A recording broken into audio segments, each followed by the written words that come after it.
O que você precisa para crer no Senhor? O que é necessário que aconteça? Seria preciso um milagre?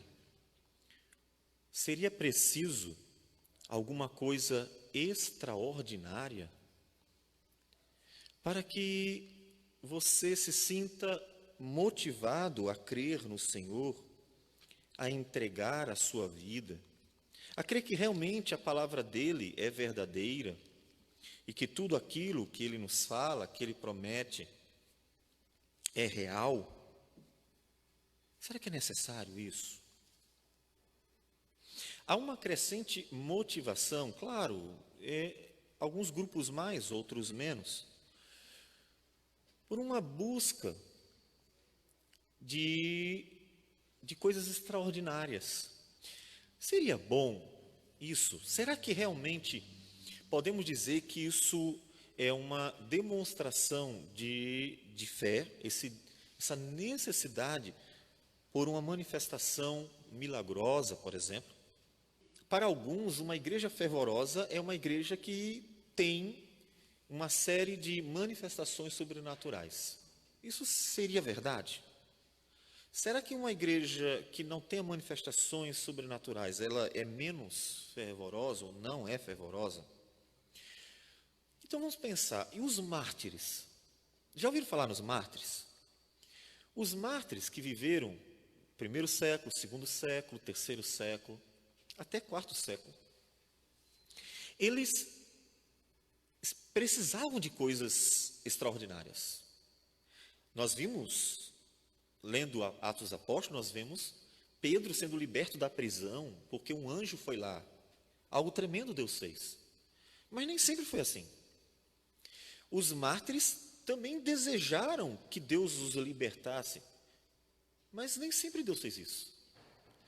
Nós temos na história um número muito grande de homens e mulheres, de crianças e de idosos que foram lançados à prisão, lançados aos leões, crucificados, queimados, e não aconteceu nada de extraordinário para livrar essas pessoas.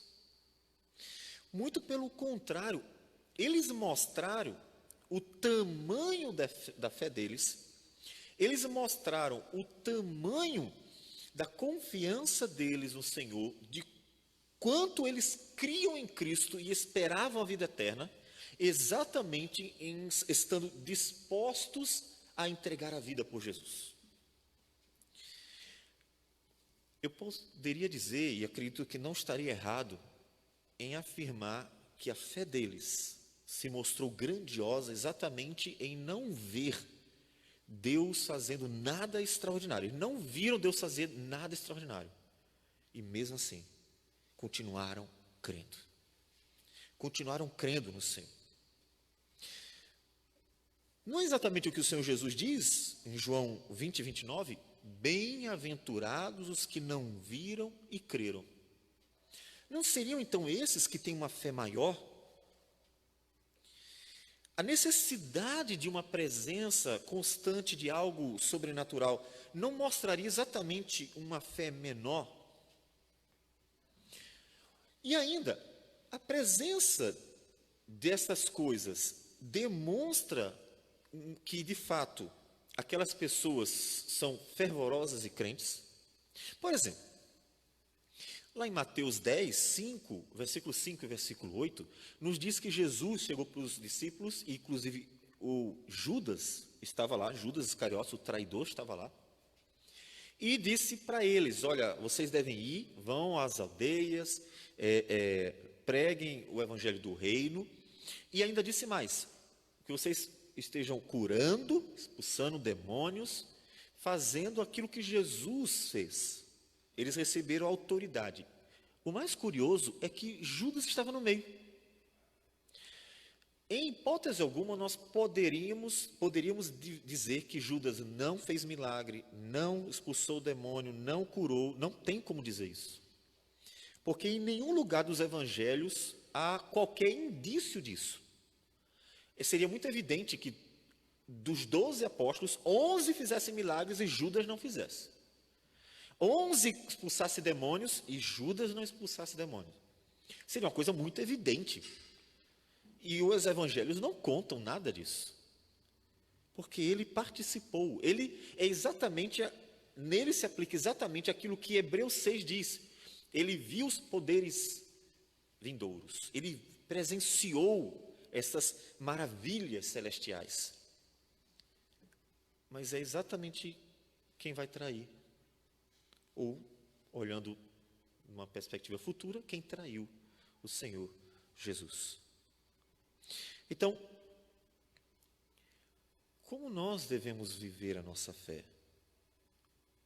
Não deveríamos ter uma fé que necessita de ver algo? Ou será que é suficiente o ouvir do Senhor? Nós vamos dar sequência na exposição que nós estamos fazendo do Evangelho segundo João. E nós vamos hoje para João 4, versículos 43 a 54. Evangelho segundo João, capítulo 4, versículos 43 a 54, que nos dizem assim: Passados 2 dias, partiu dali para a Galiléia, porque o mesmo Jesus testemunhou que um profeta não tem honras na sua própria terra. Assim, quando chegou à Galiléia, os galileus o receberam, porque viram todas as coisas que ele fizera em Jerusalém, por ocasião da festa, à qual eles também tinham comparecido. Dirigiu-se de novo a Caná da Galiléia, onde da água fizera vinho. Ora, havia um oficial do rei, cujo filho estava doente em Cafarnaum. Tendo ouvido dizer que Jesus viera da Judéia para a Galiléia, foi ter com ele e lhe rogou que descesse para curar seu filho, que estava à morte. Então, Jesus lhe disse: Se porventura não virdes sinais e prodígios, de modo nenhum crereis. Rogou-lhe o oficial: Senhor, desce antes que meu filho morra. Vai, disse Jesus, teu filho vive. O homem creu na palavra de Jesus e partiu. Já ele descia, quando seus servos lhe vieram ao encontro, anunciando-lhe que o seu filho vivia. Então, indagou deles a que hora o seu filho se sentira melhor. Informaram: ontem, à hora 7ª, a febre o deixou. Com isto, reconheceu o pai ser aquela precisamente a hora em que Jesus lhe dissera: teu filho vive. E creu ele e toda a sua casa. Foi este o segundo sinal que fez Jesus, depois de vir da Judéia para a Galiléia. Vamos orar ao Senhor. Senhor Deus amado, muito obrigado por tudo. O Senhor é um Deus de maravilhas.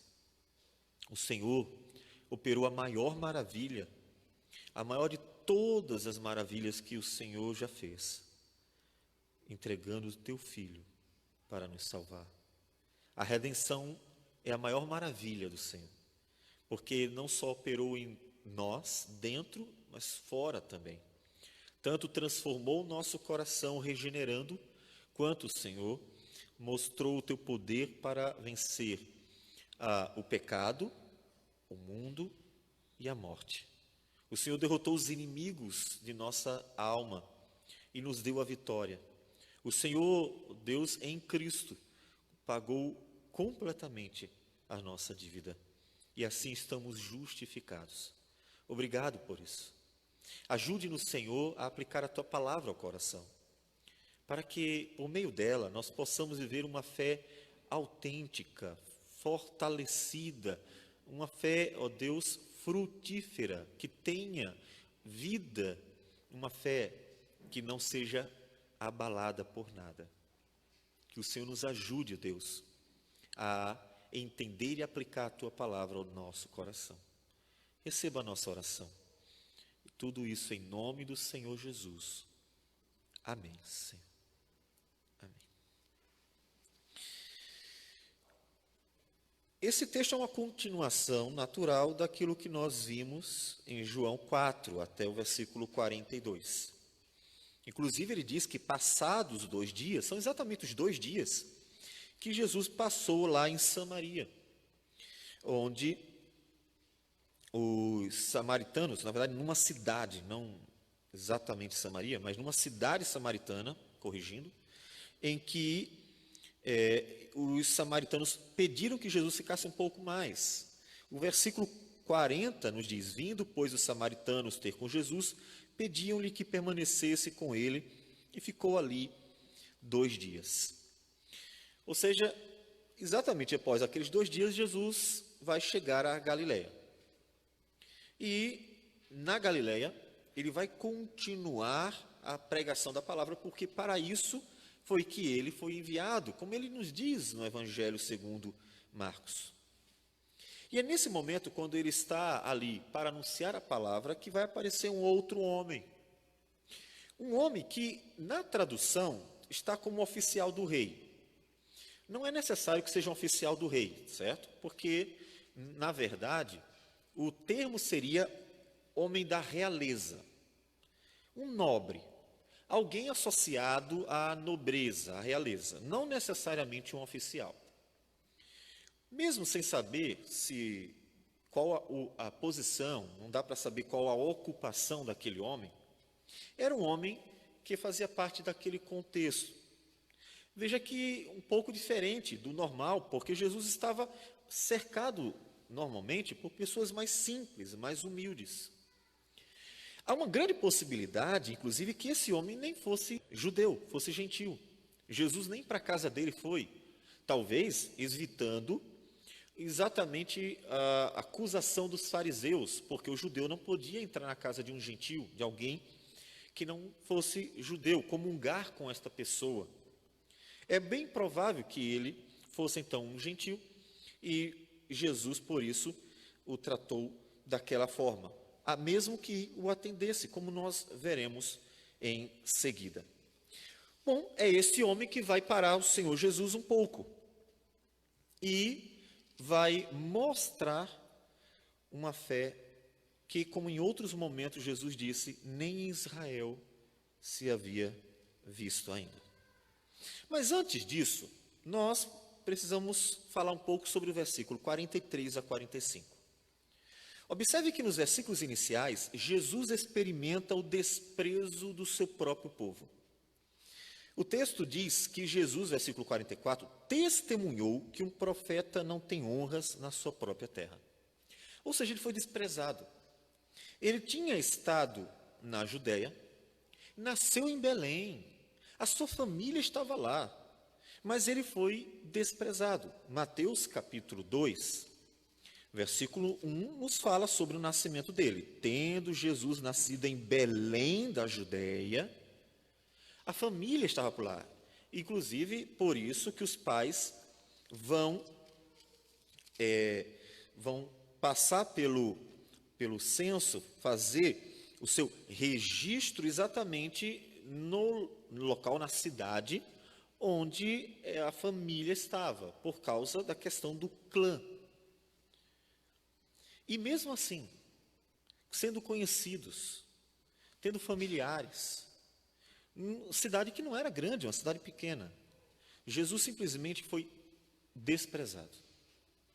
Se você já teve a sensação de ser desprezado, principalmente pelos seus, Jesus passou por isso. Se os seus pais não acreditam no seu testemunho, Jesus passou por isso. Veja que em João 7, versículo de número 5, o evangelista, o apóstolo João, nos diz acerca do Senhor Jesus que os próprios familiares não criam nele, pois nem mesmo os seus irmãos criam nele.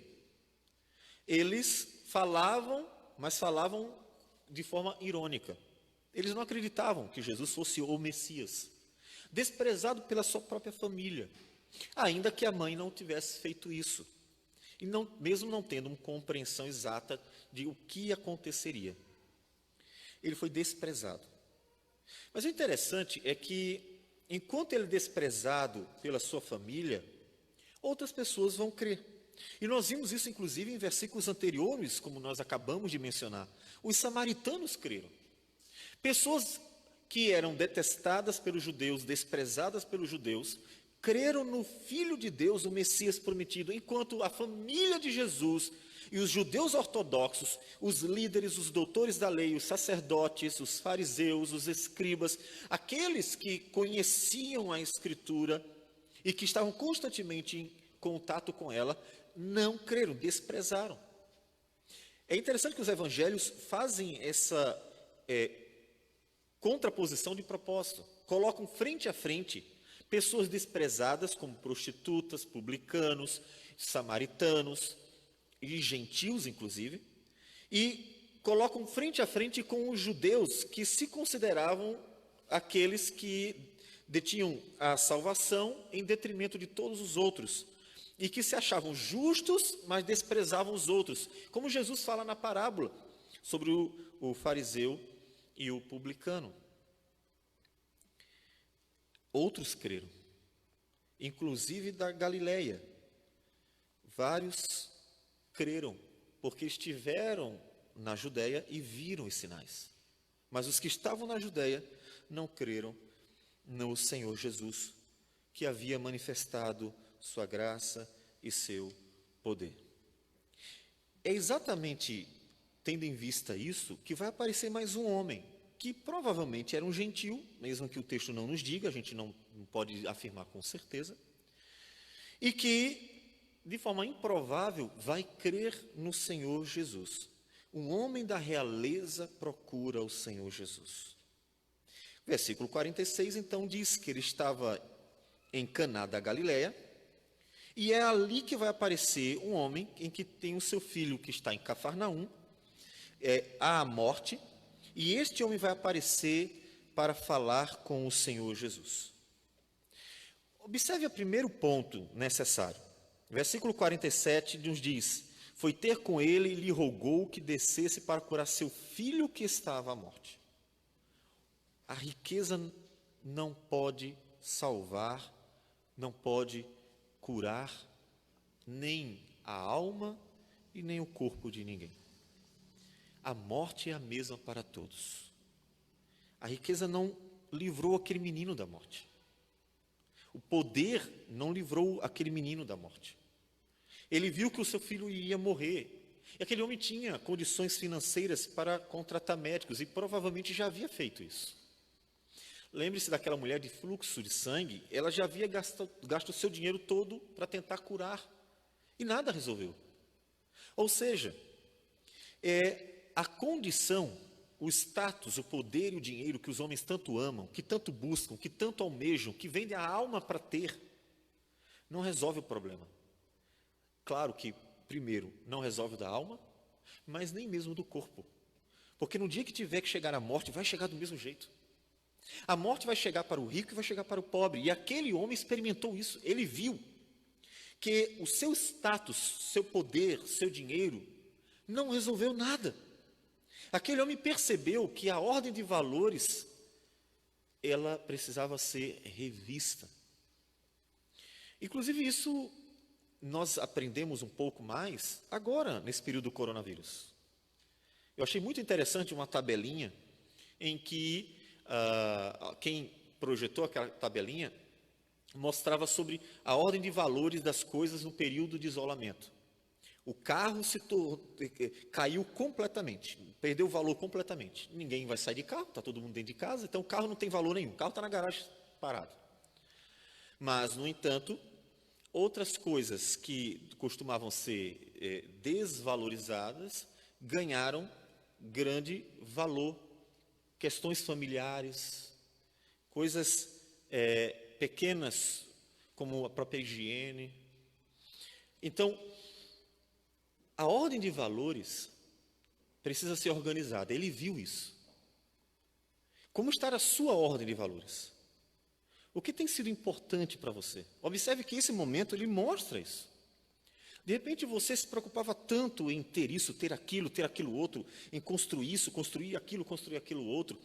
Pensava e dava tanto valor em coisas que, monetariamente falando, têm valor. É verdade.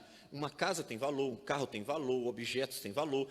Coisas materiais têm um valor, mas é um valor que o homem dá, aquele valor monetário. E num momento como esse que o rapaz também, o homem da nobreza, passou, a gente vê que essas coisas não têm valor nenhum. Porque elas não poderiam salvar aquele filho. A pessoa que ele amava, uma pessoa que ele queria guardar, proteger, salvar, e não conseguiu de jeito nenhum. Não seria diferente com nenhum de nós, vendo familiares, pessoas que nós amamos, passando por um momento difícil, por exemplo, a questão da saúde, o coronavírus e outras doenças mais, e mesmo tendo riquezas, fortunas, poder, fama, glória, o que for, veria que essas coisas não podem nos dar o principal, que é a vida, e mais ainda, a vida eterna. Ele com certeza aprendeu a dar mais valor à família, dar mais valor ao seu filho do que às coisas. É bem provável que ele fosse mais um homem muito ocupado, que não tinha tempo para o seu filho, e de repente percebeu que não adiantava estar tão ocupado com as coisas, quando aquilo que ele tinha de mais precioso dentro de casa, que era sua família, poderia ser perdido a qualquer momento. Ele poderia ter perdido aquele filho a qualquer momento. Ele deixa todos os seus afazeres para buscar Jesus. Aquele homem provavelmente percebeu a necessidade de refletir sobre a ordem de valores. É bem provável que você, durante esse período, esteja percebendo a necessidade de rever ordem de valores. Você que durante o dia a dia, os anos, com todo o ativismo que nós vivemos em nosso sistema econômico vigente, esse ativismo em busca de ter, em que o homem vive para trabalhar, e não porque o trabalho seja ruim, mas porque o trabalho se tornou um instrumento para ter, ou seja, o que move é a avareza mesmo. Ele terminou esquecendo de coisas mais importantes, como a família, e mais do que a própria família, Deus, o Criador. E então aquele homem vai exatamente para o Senhor Jesus. E o texto nos diz que ele vai até Jesus e pede para que ele desça. Ele roga para que Jesus desça até ele. Observe, é um homem da nobreza. Esse homem da nobreza, no versículo 49, diz o texto que se dirige a Jesus assim: Senhor, desce antes que meu filho morra. É claro que foi colocado na tradução Senhor com letra maiúscula, porque o tradutor entende que Jesus é o Filho de Deus, portanto, é Deus de Deus, de mesma essência, uma pessoa da Trindade. Então, todas as vezes que se dirige ao Senhor Jesus, a letra do Senhor será maiúscula. Mas é claro que aquele homem, quando falou com Jesus, ele falou Senhor no sentido de respeito. Ele não estava se dirigindo a Jesus como quem tinha plena convicção da divindade de Cristo. Mas nos basta aqui no momento o fato dele ter se humilhado. Porque ele é que era da nobreza. Estava falando com o filho de um carpinteiro. Estava falando com um homem que não tinha onde repousar a cabeça. Estava falando com um homem simples, que comia com prostitutas e publicanos. Um homem da nobreza que talvez tenha ouvido ou visto pessoas desprezando Jesus, inclusive os fariseus, os escribas, os saduceus, por causa dos hábitos de Jesus e por causa dos ambientes que ele frequentava, se misturando com pessoas tão marginalizadas, mas que queriam ouvir Jesus, porque recebiam dele o conforto e a esperança que precisavam, a vida eterna. E aquele homem mesmo assim foi até Jesus. Ele se humilhou. Ele se colocou numa condição inferior, porque viu que realmente precisava de Jesus. Veja a necessidade de se humilhar para buscar o Senhor Jesus. Isso já mostra para nós que aquele homem realmente estava disposto a tudo por causa do seu filho. Ele se esvaziou. Você que já foi ao Senhor Jesus, você que já se dirigiu a Ele, você que já chegou aqui e então professou a sua fé, você o fez porque você acha bonita a igreja, ou de repente você viu como uma oportunidade de ter um convívio social, ou mesmo até um status, porque infelizmente é verdade, pessoas aceitam o diaconato, presbiterato e outros cargos dentro de igreja por causa de status, e isso não é incomum. Você que passou a fazer parte de um convívio eclesiástico, você realmente se humilhou diante do Senhor? Você realmente se esvaziou? Aquele homem fez exatamente aquilo que Jesus havia dito em Mateus capítulo 16, versículo de número 24. Jesus disse aos discípulos: se alguém quer vir após mim, a si mesmo se negue, tome a sua cruz e siga-me. Ele se esvaziou naquele momento.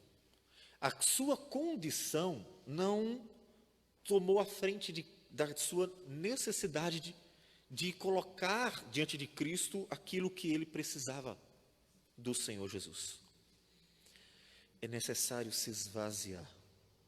Se você quer Cristo de verdade, se esvazie. Se você quer Cristo mesmo, então esqueça quem você acha que é. Esqueça tudo o que você acha que é diante dos homens. Se você quer a Jesus verdadeiramente, o seu lugar, a sua postura é colocar-se humildemente diante dele para ouvir. E não importa se o que você vai ouvir da parte de Jesus é algo que afronta você, humilhe você, envergonhe você, faça você se sentir humilhado por Ele, porque seus pecados foram revelados, sua miséria foi exposta, sua natureza foi então trazida à luz. Porque quando alguém quer realmente Jesus e precisa realmente do Senhor, está disposta a tudo. Está disposta à humilhação, está disposta a passar por vergonha, está disposta a receber a exortação, está disposta a tudo. Essa é uma das grandes, magníficas virtudes de Davi. Davi cometeu pecados, mas uma das grandes virtudes de Davi é que ele estava pronto para ouvir o Senhor e se humilhar mesmo. Vocês já perceberam quantas vezes Davi foi humilhado? Ele era rei. Estamos falando de um homem da nobreza. Davi era o maior homem da nobreza de Israel. Davi era o rei de Israel. E Davi ouviu o profeta Natã humilhá-lo ao dizer que ele era o homem que havia pecado e exortá-lo por causa disso.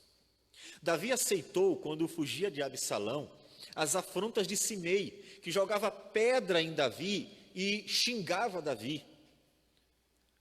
Davi não fez nada. Davi não mandou que os homens matassem Simei. Davi não aceitou nem a sugestão de seus valentes. Davi simplesmente disse: deixa, talvez Deus tenha dito para ele fazer isso. Porque Davi sabia dos seus pecados, conhecia sua miséria e estava disposto a ser humilhado por Deus. Afinal, ele tinha esperança. Quem sabe Deus me humilhe agora, mas tenha misericórdia de mim amanhã. Davi era um homem que sempre ouvia calado toda a exortação de Deus, toda a palavra dura de Deus, toda a disciplina do Senhor, porque era um homem disposto a realmente ser trabalhado pelo Senhor. Essa é uma grande virtude de Davi. Por isso que Deus sempre age com ele com muita misericórdia. Porque quando Deus diz assim: está errado, Davi, Davi não sai revoltado, aborrecido e vira as costas para Deus. Davi não muda de igreja quando ouve a verdade. Davi se humilha, se prostra e então pede perdão ao Senhor. São os salmos de confissão. Basta ver em quantos salmos Davi confessou seus pecados. Um homem pronto para se humilhar. Quão pronto você está para se humilhar diante do Senhor Jesus? Quão pronto você está para ouvir o que Deus tem para falar ao seu coração? Quão pronto você está para colocar a sua condição aparente para segundo plano e então colocar-se diante do Senhor completamente vazio de si mesmo para receber misericórdia e graça da parte do Senhor Jesus? Ele faz exatamente isso. Ele se humilha diante do Senhor. Um homem da nobreza se humilha. Mas veja o contraste. Enquanto isso, tantos outros de Israel haviam negado, rejeitado, desprezado completamente o Senhor Jesus. Veja a fé daquele homem. Observem que aquele homem mostra os sinais de uma fé, de ser diferente.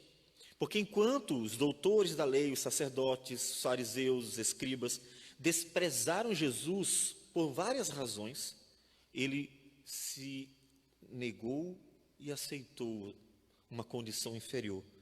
Chamou Jesus de Senhor, se colocando abaixo dele, mesmo sendo Jesus um homem simples e ele um homem da nobreza. Seria como um chefe, um diretor, um dono de uma grande empresa se colocar diante do seu mais novo e de uma posição mais simples como funcionário de sua empresa e então se colocar diante dele e tratá-lo como Senhor, como se ele fosse superior a ele. Aquele homem se colocou diante do Senhor Jesus deste modo. E Jesus vai atender. Isso é fantástico. Jesus está pronto para atender aquele que rogou por auxílio.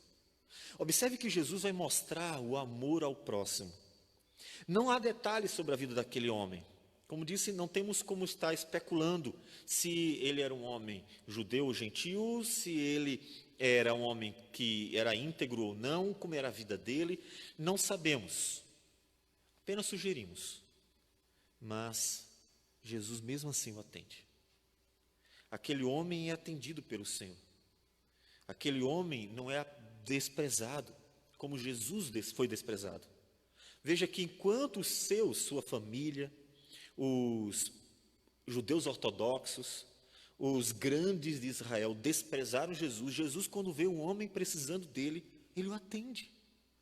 Ele fez exatamente aquilo que ele ensinou em Mateus capítulo 5. Lembram quando Jesus, no seu sermão, fala para que os judeus, para quem ele está falando, amem realmente o próximo. Ele diz no versículo 43 de Mateus 5, ouvistes que foi dito, amarás o teu próximo e odiarás o teu inimigo. Eu, porém, vos digo, amai os vossos inimigos e orai pelos que vos perseguem, para que vos torneis filhos do vosso Pai Celeste, porque ele faz nascer o seu sol sobre maus e bons, e vir chuvas sobre justos e injustos.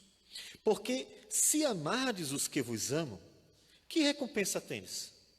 Se você só cumprimenta os seus, como se tornou comum em alguns lugares, só dar a paz do Senhor para aqueles que são do seu próprio grupo, qual é a diferença? Até o muçulmano que joga um avião num prédio, também ama aqueles que fazem a mesma coisa. Eles também têm simpatia, empatia e afeto pelas pessoas do seu grupo.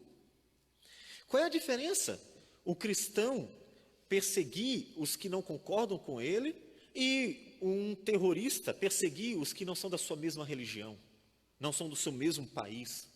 Qual é a diferença? Nenhuma. E Jesus está dizendo, não há diferença. Se amardes os que vos amam, que recompensa tendes? Não fazem os publicanos também o mesmo? Aqueles que vocês desprezam, os cobradores de impostos, também amam os seus. Se vocês só amam o que vocês escolheram, então não há diferença nenhuma entre vocês e o resto do mundo, porque todas as pessoas no mundo têm seu grupo de amizades.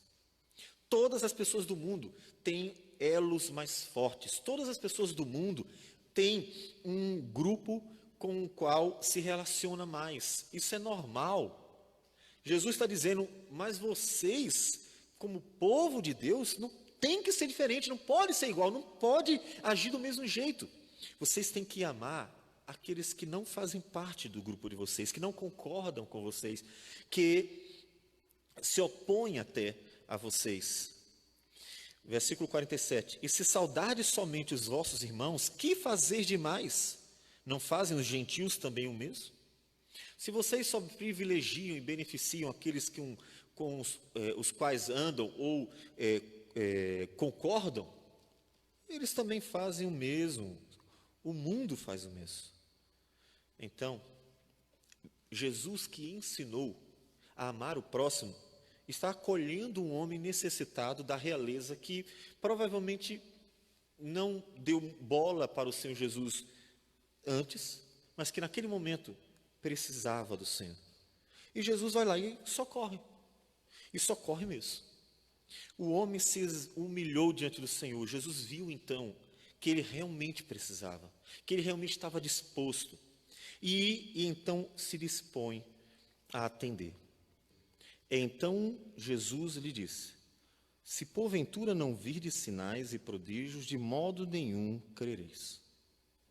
A princípio parece que é para ele que ele está dirigindo. Na verdade, pode ser para todos os que estão ao redor, e parece-nos mais adequado entender isso. É exatamente aquilo que Jesus lá na frente vai nos falar, em João 20, 29, que Cristo está criticando. Ah, vocês só creem se veem milagres. Vocês só creem se veem grandes coisas. E no versículo 29 de João 20, Jesus disse: disse-lhes Jesus, porque vistes, crestes, bem-aventurados os que não viram e creram. Jesus está apontando o mesmo problema aqui. Vocês precisam ver para crer. Que coisa! E logo em seguida o oficial diz: Senhor, vamos logo. E aí Jesus, em vez de ir com ele, fala para aquele homem. Disse-lhe Jesus, isso é importante. Jesus disse: vocês precisam ver para crer. E aí Jesus vai para aquele homem e diz assim: olha, teu filho vive. Só isso.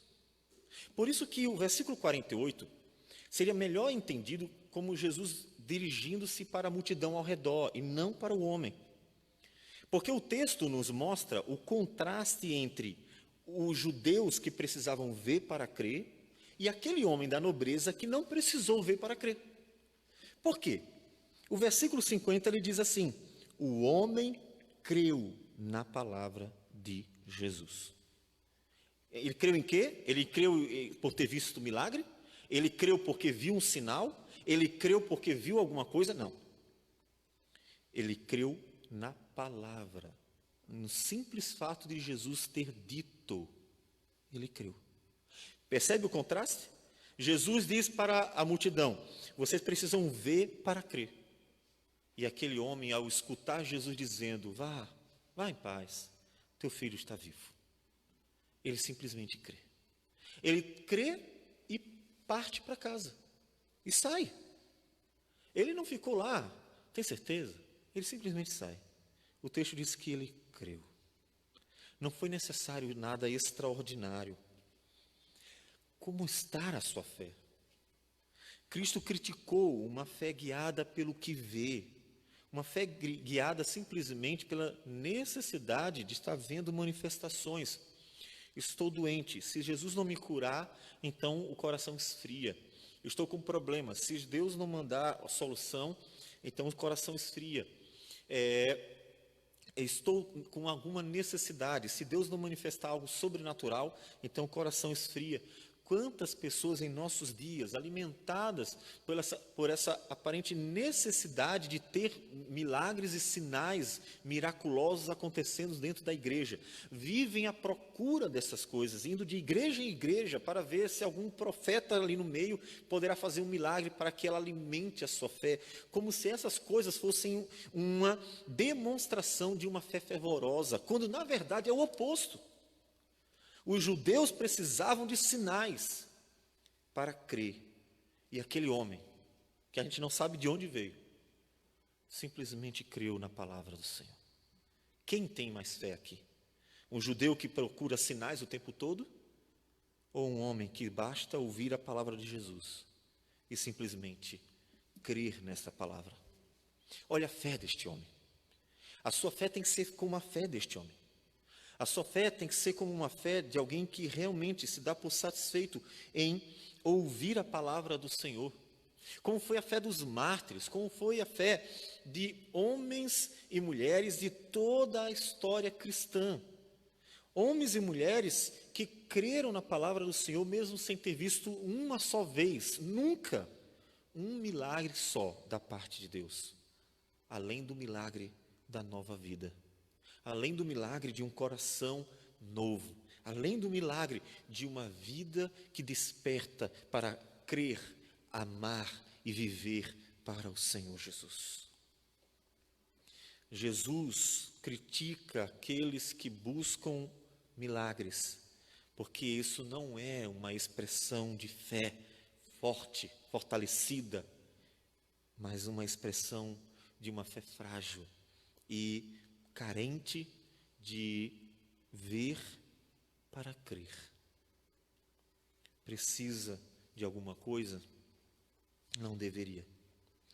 Lá em Marcos, capítulo de número 14, ou melhor, 16, versículo de número 11 e 14, nos diz o seguinte: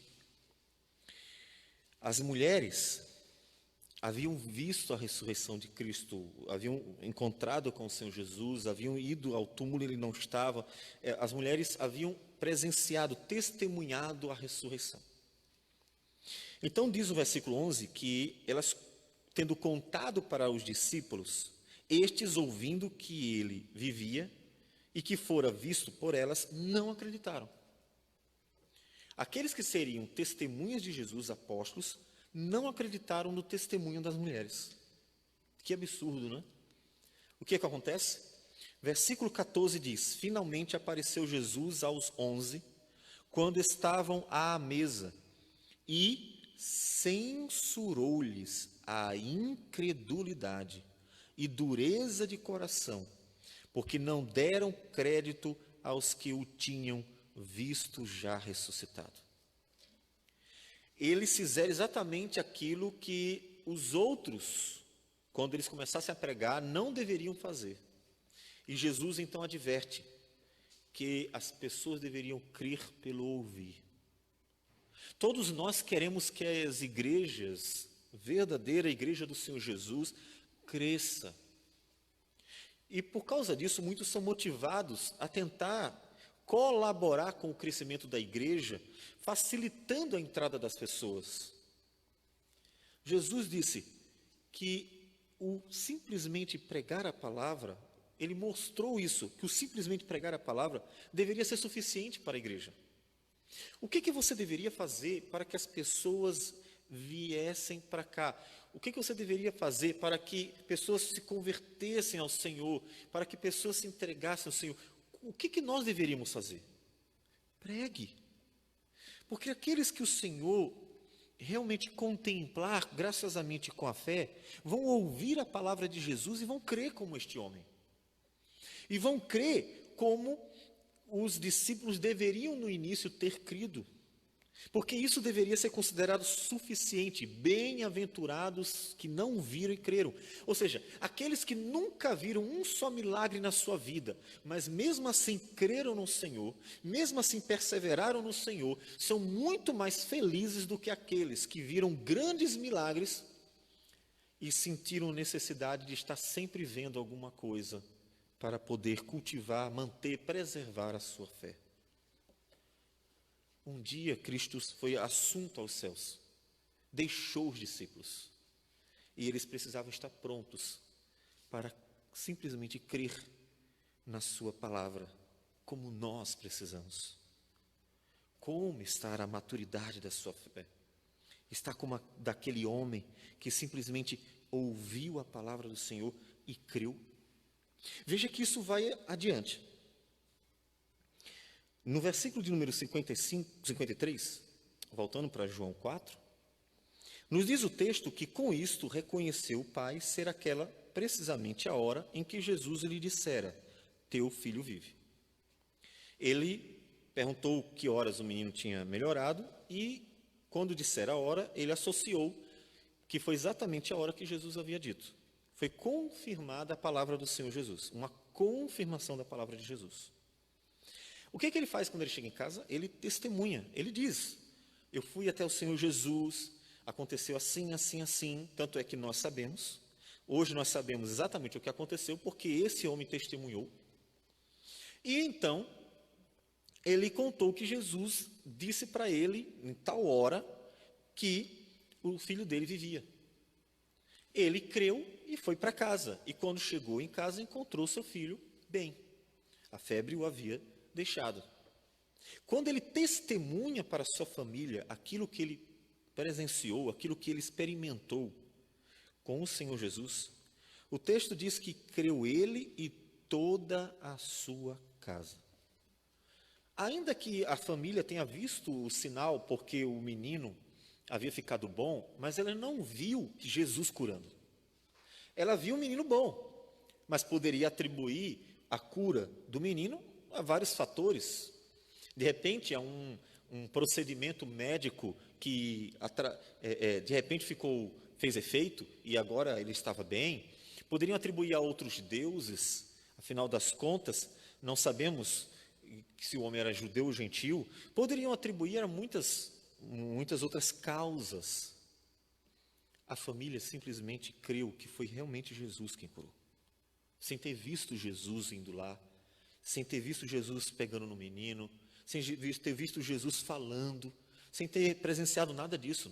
Nada disso aconteceu. Jesus falou com aquele homem, ele creu. E o testemunho dele foi suficiente para que a família cresça. Isso significa que a família, então, creu no Senhor e encontrou no Senhor, nessa fé no Senhor Jesus, encontrou aquilo que todos nós encontramos. Encontrou a verdade, encontrou a paz. Aquela família encontrou em Cristo aquilo que ela precisava, um norte, um fundamento. Veja que creu ela e toda a sua casa em quê? Creu que realmente Jesus era quem ele dizia ser. Creu em Jesus significa que ele creu na palavra que Jesus pregava. Tudo aquilo que Jesus anunciava e que os evangelhos expõem, então passou a ser crido. Claro que aquilo da forma como chegou a eles, mesmo da forma mais rudimentar, mas eles creram. Bastou. Então, vendo o que o Senhor Jesus fez com uma família, simplesmente pela palavra, sem milagre extraordinário à vista, porque ele disse e ele creu. Me diga, como está a sua fé? O que você precisa para, em dias difíceis como esse, ter uma firmeza, uma fé madura, um modo de viver cristão autêntico? Você que não entregou a sua vida ao Senhor Jesus, está esperando o quê? Está esperando que de repente um pastor faça um milagre na sua frente? Está esperando que algum dito profeta de nossos dias fale coisas extraordinárias sobre a sua vida? Está esperando o quê para entregar uma vida ao Senhor Jesus? O simples fato de ouvir a palavra de Jesus não basta. A palavra de Jesus é inferior a sinais e maravilhas que Deus possa fazer por intermédio de alguém, é isso? Quer dizer que a palavra de Deus não tem mais valor para as pessoas. Como você tem tratado a palavra do Senhor? Se ela basta para você, então tem implicações. Se você disser, a palavra de Jesus basta para mim, porque eu creio que ela é a palavra de Deus, ela é fiel e verdadeira, suas promessas são fiéis e verdadeiras, tudo se cumprirá. A palavra de Deus não volta vazia, porque ela cumpre toda a vontade divina. Que a palavra de Deus é eterna, porque ela cumpre-se perfeitamente e dura para sempre. Então, se você crer nisso, viva por essa palavra. Observe que o homem testemunhou para a sua família a ponto de ganhar a sua família, conduzi-la a Cristo. Ou seja, a sua fé, o crer no Senhor Jesus, teve implicações para a vida dele, e as implicações chegaram ao ponto de fazê-lo um missionário. Alguém que testemunhou. A sua fé no Senhor Jesus fez ele testemunhar adiante. crer na palavra do Senhor tem implicações. Tem implicações em ver dias difíceis como esse, dias maus, dias em que estão acontecendo coisas que nós não esperávamos e coisas que não são boas. Mesmo que não saibamos o propósito disso, se Deus está chamando a atenção da igreja, se Deus quer outras coisas, seja lá o que for, não são dias bons, não são dias fáceis. E você, por confiar na palavra de Jesus, conseguir manter o coração no Senhor. A paz de Deus, que excede todo entendimento, guardará a vossa mente e o vosso coração em Cristo Jesus. Paulo nos diz em Filipenses 4:7. Mas no coração de quem? De quem não anda ansioso com coisa alguma, mas coloca diante de Deus as petições pela oração e pela súplica com ações de graças. Filipenses 4:6. O versículo anterior. O que é isso? Isso é uma implicação da fé. É como você chegar para um amigo, esposo, esposa, pai, filhos, e tendo dito, prometido alguma coisa, perceber que aquela pessoa mesmo assim está meio que perturbada, ela não está muito segura. O que você diria para ela? Você chega para aquela pessoa e diz assim, mas você não confia na minha palavra? Olha, amanhã a gente se encontra. E a pessoa fala, vai mesmo? Mas tem certeza? E se acontecer isso? Provavelmente você vai dizer assim, eu não disse a você que eu vou. Independente, a menos que aconteça algo que me impossibilite completamente. Mas eu vou. Eu disse que eu vou. Vamos fazer tal coisa. E aí a pessoa fica na dúvida se você vai conseguir cumprir a sua palavra. Como é que você reage? Eu dei a minha palavra, eu vou. Hoje nós estamos com uma deficiência muito grande na palavra, porque as pessoas deixaram de cumprir sua palavra. Elas prometem coisas e não se importam em quebrar essas promessas. Mesmo assim, ainda nos sentimos incomodados quando alguém duvida da nossa palavra. Não sentimos? Agora, coloque isso para Jesus. Jesus nos deu a sua palavra. O quanto ela é fiel e verdadeira para você. O quanto essa palavra é suficiente. Ou você vai precisar, Jesus, na dúvida, o Senhor poderia me deixar alguma prova, fazer alguma coisinha extraordinária para que eu possa ter certeza que o Senhor vai cumprir a tua palavra? Basicamente é isso que terminamos por esperar do Senhor Jesus, quando a palavra dele não é tratada como suficiente. Se ela é suficiente, então creia. Se a palavra de Deus é suficiente, então se alimente dela. Então deguste, ouça, conheça. Se a palavra de Deus é suficiente, então encontre paz nela. Encontre descanso para a sua alma. Se a palavra de Deus é suficiente, quando aparecer o problema, então em vez de resolver com as próprias mãos, ore, porque ele disse que era para buscá-lo nos dias difíceis, nos dias maus, nos dias em que aparecerem problemas. Então ore. Se a palavra de Deus é suficiente, então vá até ela quando você precisa de direção, quando você precisa saber o que fazer, eu não sei o que fazer, será que eu faço isso, será que eu faço aquilo? Se a palavra é suficiente, então viva como sendo suficiente. Percebe? Faça o que aquele homem fez, que ao ouvir Jesus dizer, vá que seu filho vive, ele creu e saiu. Ou seja, ele mostrou que realmente creu. Ele não simplesmente ouviu e disse, eu acredito no Senhor. Mas ficou lá esperando Jesus fazer alguma coisinha, de repente Jesus diz assim, não, mas eu vou contigo só para confirmar. Ele simplesmente partiu. Veja que coisa fantástica. Jesus disse, teu filho vive, fique em paz. E ele simplesmente sai.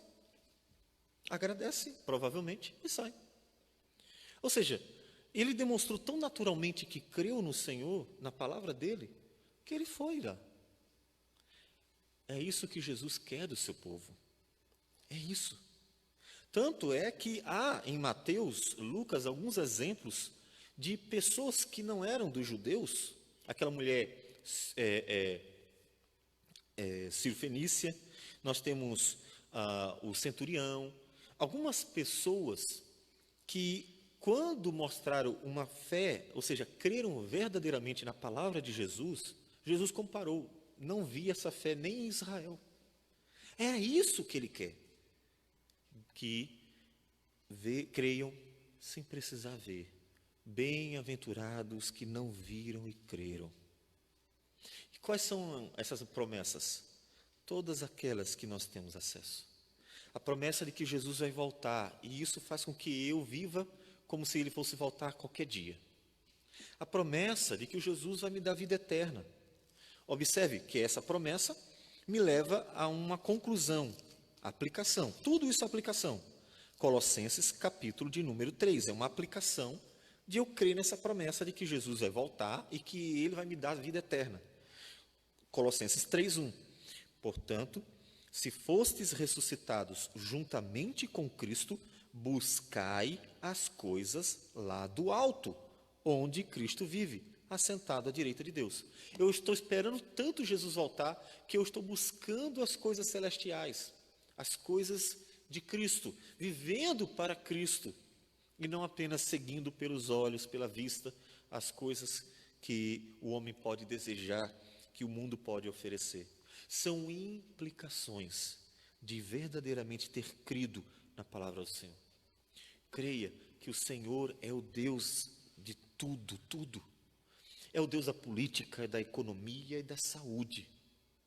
Deus é o Senhor de tudo. Então, quando a política estiver carecendo de algum ajuste, em vez de você estar gritando e fazendo confusão e zoada por aí, ora ao Senhor. Isso é crer.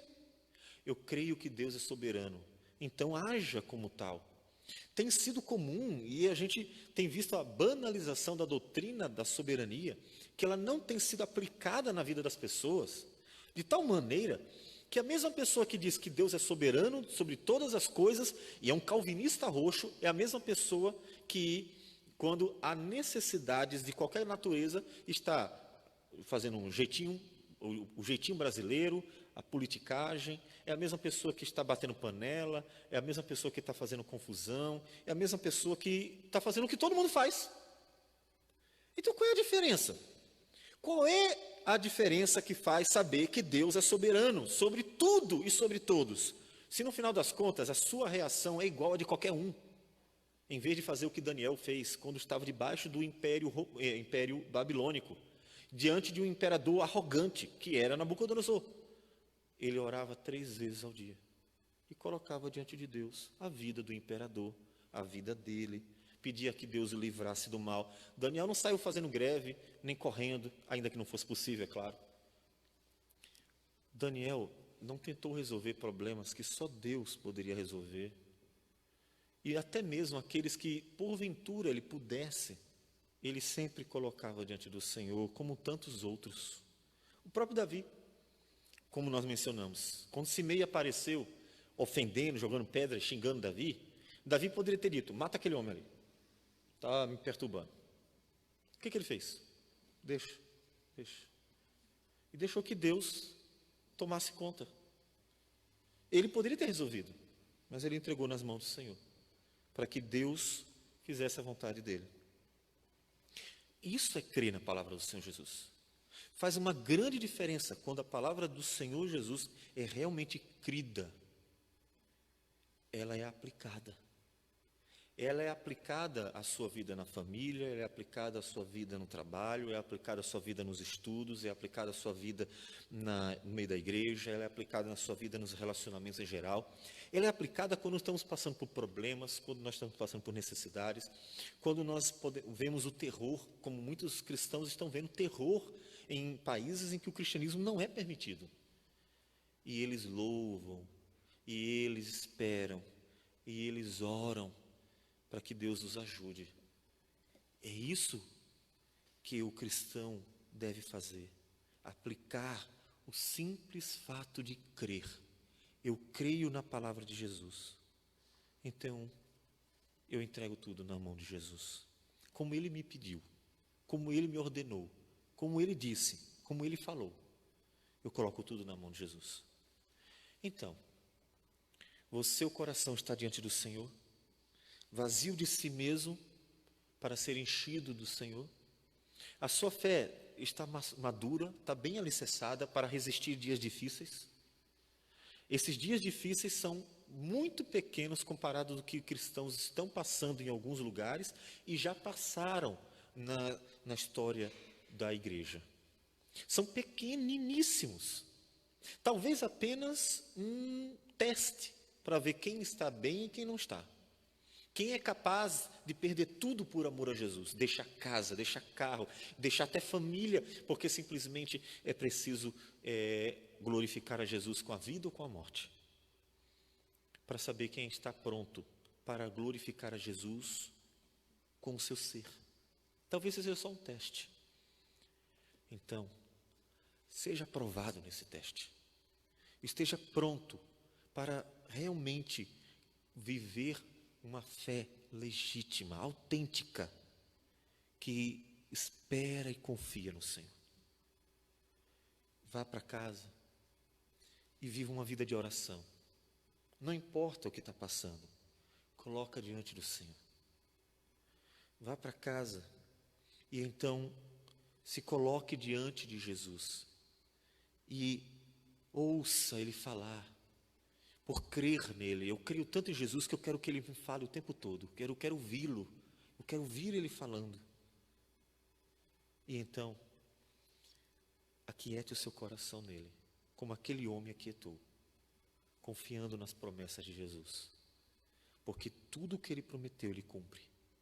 Ele jamais falhará e jamais Ele deixará de cuidar do seu povo. Então confie no Senhor, creia, como fez aquele homem que creu na palavra de Jesus e partiu para a sua casa.